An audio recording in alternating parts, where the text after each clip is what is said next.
Babake alitoroka wakati gani ya mtoto baada ya kujifungua? Alikuwa tu kadogo, around 2 months hapo. Akasema kwao hawajaiona vitu kama hizo. We couldn't agree on where to take this man. We failed him. I apologize, Mosia, because I could have done better. Alinifunga akijua tu mimi niko tu. Na niko na mwana hiyo. Na hapo anajua nikipeleka hivyo naenda kuwekwa wapi. Kagazeti kakamkato kadogo kalipokuwa kanasema hermaphrodite convicted. One side looked like a girl and the other one like a boy. Nilidhulumiwa. Sababu ndio. Singekataa, sasa ningekataa na mnakana. Mimi sina uwezo. Unajua ukikamatwa na kaanga ni kama nakaanga kama kuku. Ukitaka kukula kuku za hii hakuna mtu anakusimamisha kwa sababu umepanga kukula kuku na ni hapo. Sasa mimi nilikuwa kuku ya serikali.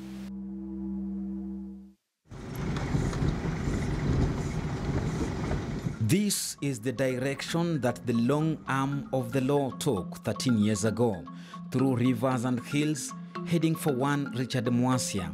Its destination was Miambani location in Kitui County.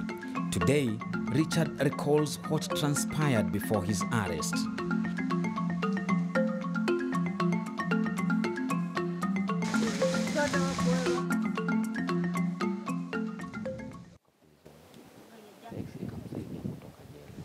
Richard Mwanzia Mwasia was born in this small, humble village in the year 1974. His mother, Kavivian Mwasia, who is now 61 years old, was 16 when she gave birth to Richard. She was happy to get her firstborn. Little did she know that she was carrying an intersex baby.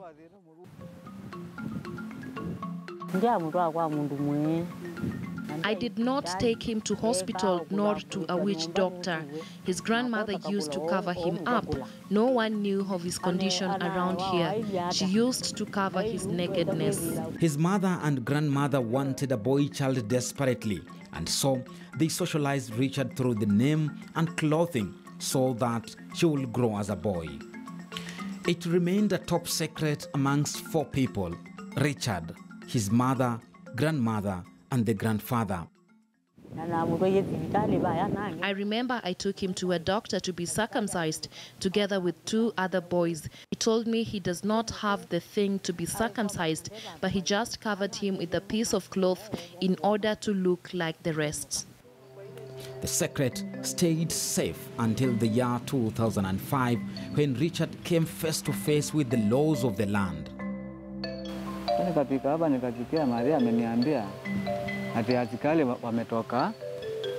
wametoka hapa, wamesema kwa kina Musangi, Dr. Musangi Ngundi kumeipiwa. Na wamesemekana wewe ulikuwa mmoja.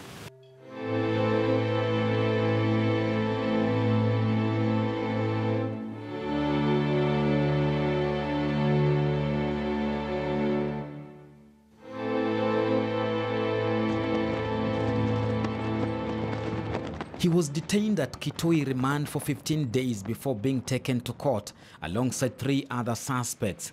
They were facing 2 charges: robbery with violence and rape. Waniambia niko na hakika mzuri sana. Ni askari wewe? Ule alikuwa na hiyo kesi. Mimi nikana hakika sana huyo mama ulimlevu. Kwanza wewe ulikuwa wa kwanza, hata kama wao wengine walikuwa, hata wewe ndio ulikuwa wa kwanza. Nikamuuliza mzuri. Mimi akaniambia wewe, nikamwambia mimi kutoka nizaliwa hiyo bana, hiyo maneno ananiambia. It sounded ridiculous to Richard.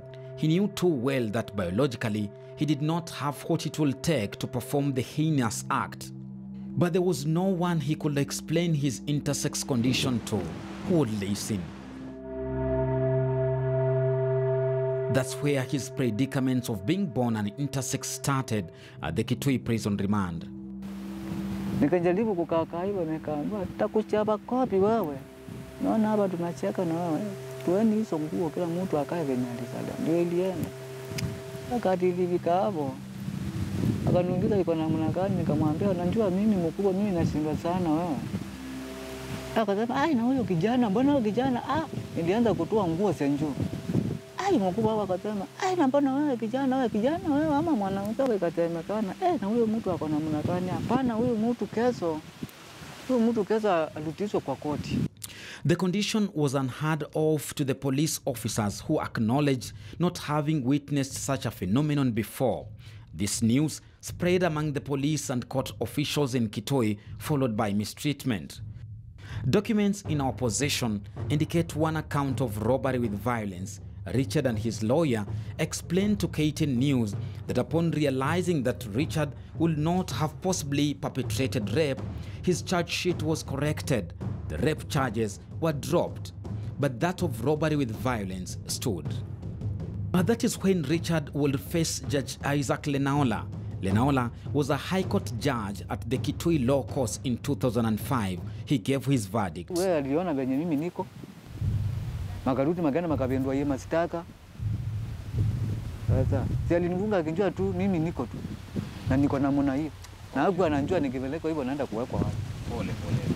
Si nipelekwa tu hata nikuenda kukuba niende tu nikakubea hata ni Judge Lenaola is among the judges who had Richard's case at its preliminary stages before the final judgment was given. Richard was found guilty of a capital offense and sentenced to life imprisonment at Kamiti Maximum Prison. It will turn out that at Kamiti, he would be condemned twice for being born an intersex. Mimi nilipelekwa mpaka Jim Block. Na yela inakaanga ile naitangwa kupika wapungwa tekeseni ama tero ya ile kuangaliwa ile kuangaliwa masimu manini mapangi vitu kama hiyo. Sasa kama banajua azikali kama 15 anakuja naingia bloko ndani, si unajua hawa hataki kujua na kina nani, ni mtoe mweke chini. Yani ndio sema ni kama kila wakati Buyala mama buyala mama John Chigiti is a lawyer who represented Richard at the court of law with 3 different cases. 2 of them touched Richard directly. Criminal case number 144/05 and that of human rights violation number 705/07. Then Richard was not willing to come out openly and share to the world about his intersex condition. His privacy was assured when he was assigned the reference RM at all levels of institutions. RM, vile tunavyomuita, nilipatana nayo kwa magazeti.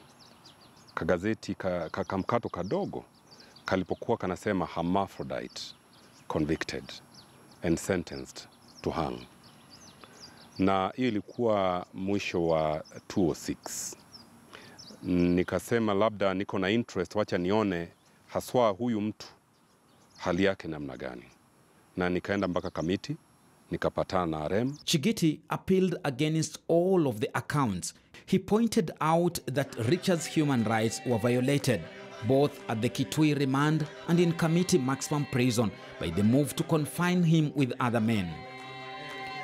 The memory trip back to Block G, where he served his term, is a heart-wrenching one for Richard. What happened to him behind the walls of the committee buildings, he says, is unspeakable. Nilidhulumiwa. Kupelekwa jela ambayo haikufai. Ndio. Unajua ukikamatwa na kaanga, ni kama nakaanga kama kuku. Ukitaka kukula kuku za hii, hakuna mtu anakusimamisha. Kwa sababu umepanga kukula kuku na ni hapa. Sasa mimi nilikuwa kuku ya serikali. Kamwambia ni vizuri tuangalie makaratasi tuone kama tunaweza tupa rufaa kwa koti ya High Court kwa appeal. Na tukafanya vile na tukaenda kwa High Court Machakos ambapo appeal ilisikizwa na mwishowe aliwachiliwa kwa hiyo criminal appeal. Na tukamchukua tukampeleka moja kwa moja mpaka kwa mamake Kitui. Na wakati yule hii ingine nayo ya High Court Constitutional Court ilikuwa inaendelea. Na iliendelea hivyo hadi mwaka wa 2010 Disemba tarehe 2 ndilioamuliwa na hakimu watatu. Hakimu walisema kwamba vile alivyofanyiwa kule magerezani walimdhulumu haki zake kama asifanyiwe kuwa subjected to inhuman degrading treatment, na wakampatia 1500. What pains him the most is that 8 years later, he is yet to receive that money in form of damages. We are in possession of 8 demand letters written by the legal representative Chigiti on different dates to the Attorney General asking for Richard's money. 5 written in 2011, one on 25th of January 2012, another one on 1st July 2014, and another April 2019, when Richard's case had been picked by the Intersex Task Force to help it give recommendations to the AG on the welfare of the intersex persons in Kenya. These reminders have been gathering dust in the office of the AG until the time of airing this feature.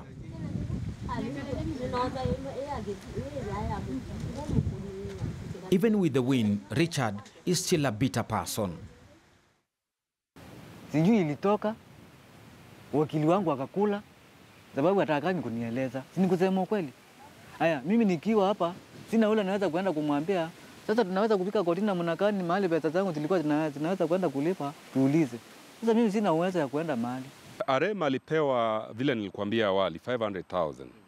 Na hiyo pesa mpaka wa leo mkuu wa sheria hajatupatia. Vile walifanya, vile Attorney General walifanya, alifile notice of appeal kurudisha kesi kotini. Na ikawa after hiyo tumepata decree. Na ikawa tumeandika mabarua kuomba Attorney General amrilizie hela yake. Lakini mpaka wa leo hivi tumeketi hapa hatujapewa hiyo hela. When he was released from committee in the year 2010, things had changed a great deal. He had to look for ways of coping. His wish is for the AG to release his compensation, as it will change his situation, even if in a small way. Hata kama sitafanya kitu kubwa naye, hata kama sitafanya kitu, unajua ile hadi umeatiwa utapewa. Na utaipewa, na utajui kama utapewa. Hiyo kitu inakuanga bado inakukula kwa akili. Wewe kutoka nitoke Ngelezani ni karibu kumaliza miaka ni kama 10 tu. Ni kama 10 kwanza na kitu. Sasa niliatiwa pesa hakuna. Sasa hii pesa watanipewa wakati nitakufa. Watanipewa pesa nilikuwa naingia kwa kaburi. Ninawaza sana kufile kitu inaitwa judicial review application ya kucompel AG ampatie hela. Ingawaji napenda kama ingetoka hata wakati wa task force nilikuwa naomba itoke tu kwa uzuri bila kusukumwa na oda ya koti. Manake hivi tuko sasa AG mwenyewe ameamkua, amewapokea hawa watu.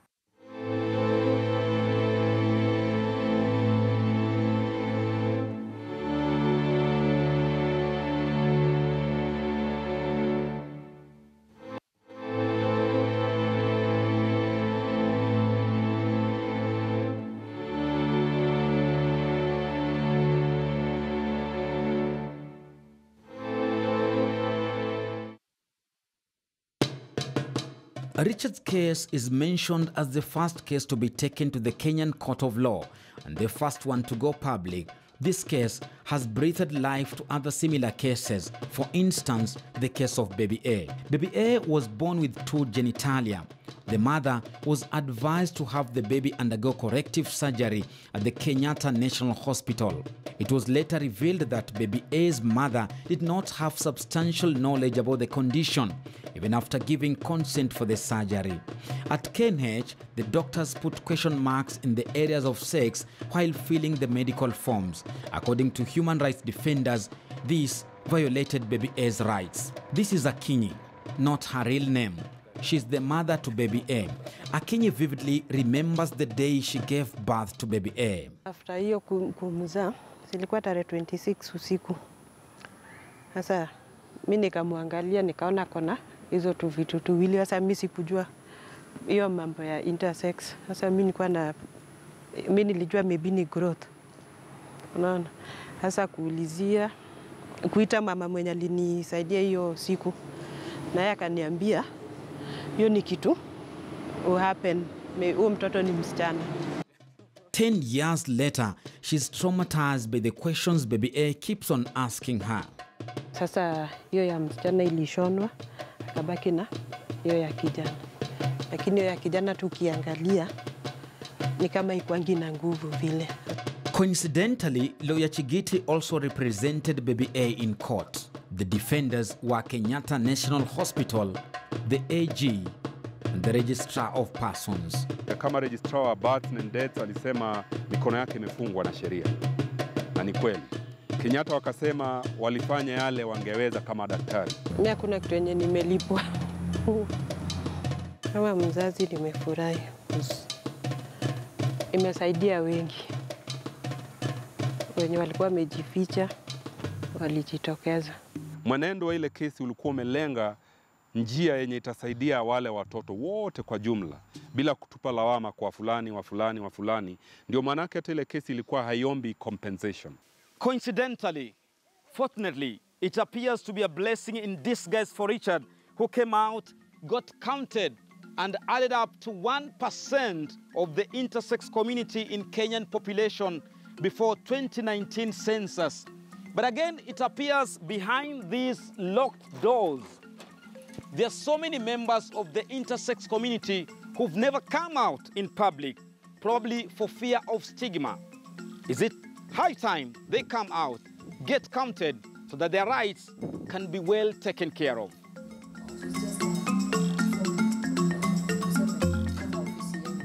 Richard and Baby A's cases prompted the Attorney General Githu Muigai to give an order for the formation of the task force on policy, legal, institutional and administrative reforms regarding intersex persons in Kenya.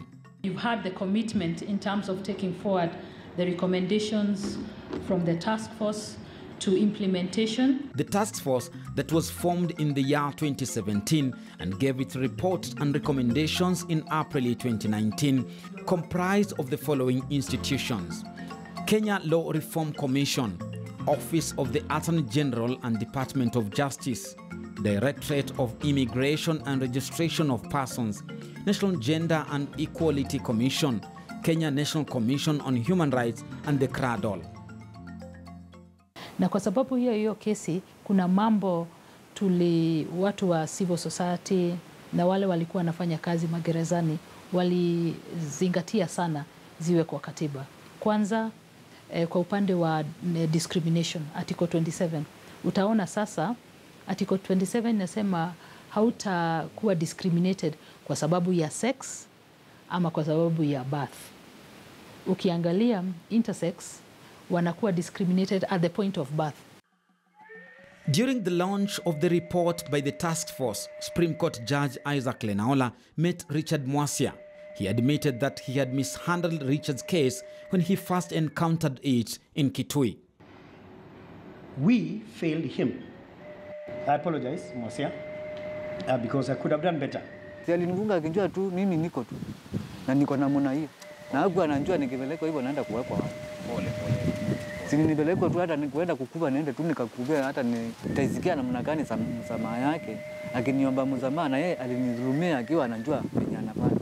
Mimi msamaha yake sikuisikia na sijui. Yeye aliniomba msamaha, sikatai. Lakini alinidhulumu akijua ananidhulumu niende nikakubea mahali nitaenda kukubea.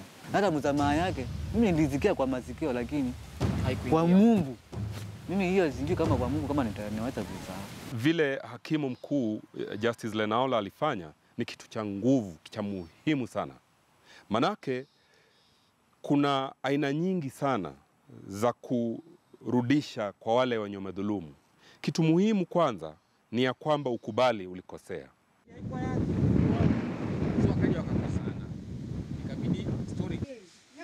Although police and court officers defended themselves by claiming ignorance about Richard's condition then, Commissioner Jedida, who is the chairperson of the Ning Task Force, tasked to implement the intersex report, says the problem may persist a little longer. This, she says, is because many police officers now resort to avoiding cases of intersex lawbreakers instead of pushing for institutional reforms. Kwa hivyo kwa sababu ya hiyo shida hakuna police cell tofauti. Kwa polisi kuna police cell moja tu ya wanaume na wanawake. Kwa hivyo hata watoto wanakuanga na shida kwa police station. Sasa polisi sana siku hizi wanawapatia personal bond ama bond ya kutoka. Kwa hivyo wamepungua kwenda kule gerezani.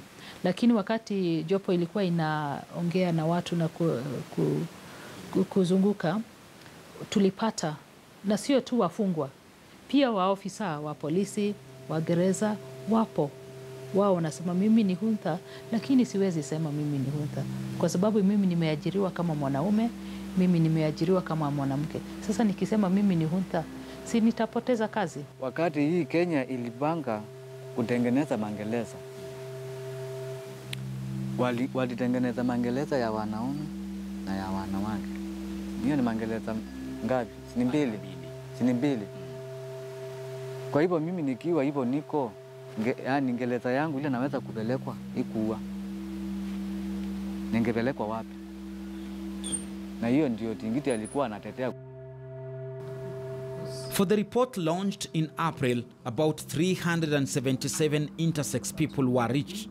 The levels of education dropped drastically from secondary schools to 3% and 4% at technical and universities respectively. Lazima wajieleze. Hawataki. Ni aibu kwao. Ni aibu na tunaona wao wanaona unawaingilia personal mambo private yao. Kwa hivyo hawana na hiyo capacity ya kila wakati kueleza. Wataelezea registrar, yule na register, wakiingia kwa darasa wataeleza huko, wakati wa mtihani wataeleza, na kuna wanachoka. Sasa nakwambia nilikuwa nakaa namna gani? Mimi sikusoma. Mimi sijaisoma, hata zile nimeendanga nikiwa huko jela Kamiti. Huko ndio nimesomangia. Mimi sikusoma, huko niliendanga zile zilikuwa nikawacha. Kulingana na yale makaratasi tulipewa na mamake tupeleke kotini, skuli ilimshinda si kwa kupenda, ni kwa kulazimishwa. Sababu pale darasani ni kuchekelewa. Wakati wa kwenda mchezoni atacheza na wavulana au wasichana. Wakati wa kwenda msalani ataenda kwa waume au wake. Atoshei. Kwa darasa ni kuchekelewa. Richard bitterly accounts the losses he has incurred since he was thrown behind bars. He lost his wife that his father had brought him in a bid to cover him up from the shame of being an intersex person in his community. Akinyi also separated with her husband. Babake alitoroka wakati gani ya mtoto baada ya kujifungua? Kalikuwa tu kadogo, around 2 months hapo. Kasema kwao hawajaiona vitu kama hizo. Sasa kwetu pia vitu kama hizo haziko. Sasa tukajipata tuko. Sasa ni kila mtu apart. Sasa we mama ndio utabaki na hiyo mzigo. Lakini wewe ulikuwa unamtosheleza kimapenzi yule mke wako uliyekuwa naye? Hapana, mimi nilikuwa nakaa na yeye. Najua hiyo ilikuwa mboma yangu, lakini unaona sasa hiyo mambo. Sijui kama nitarudia tena, ni kama hiyo mambo, ni kama hiyo niliwachanga kabisa.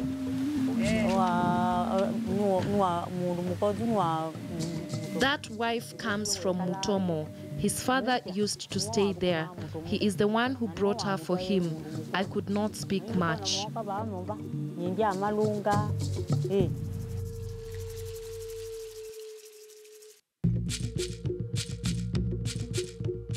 At a time when the larger intersex community is happy to be counted as part of the Kenyan population in the 2019 census, Richard sees himself as a sacrificial lamb for the intersex community to have its rights observed while he continues to wait for his damages from the government. The same government that used his court case as a case study to get to its recommendations of including the intersex as a third gender in Kenya. He wishes otherwise. Mara mkuzikia nimeshikwa, kuya kabeba wile watoto, wamebaki hivyo. Kwa sababu hata mimi natakanga mboma, saa hii mimi nikikupa kama saa hii nikupe. Kwa upande yangu wamebaki nani? Hakuna. However, Richard takes solace and finds joy in the fact that his case has set an agenda for the intersex community's rights in Kenya.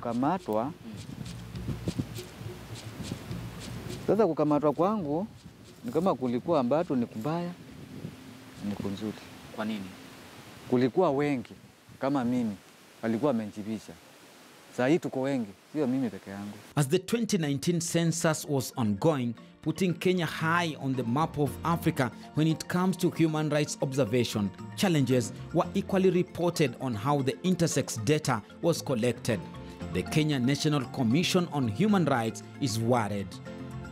emphasis ya third sex haikuwekwa vile ilikuwa inastahili maanani sana, kwa sababu kama walihamasishwa vizuri na waelezewe, hakuna mmoja ambayo kwanza ata-assume, kwa sababu wameambiwa usi-assume ukiniangalia useme mimi ni female ama ni male, kwa sababu mimi naweza kuwa intersex.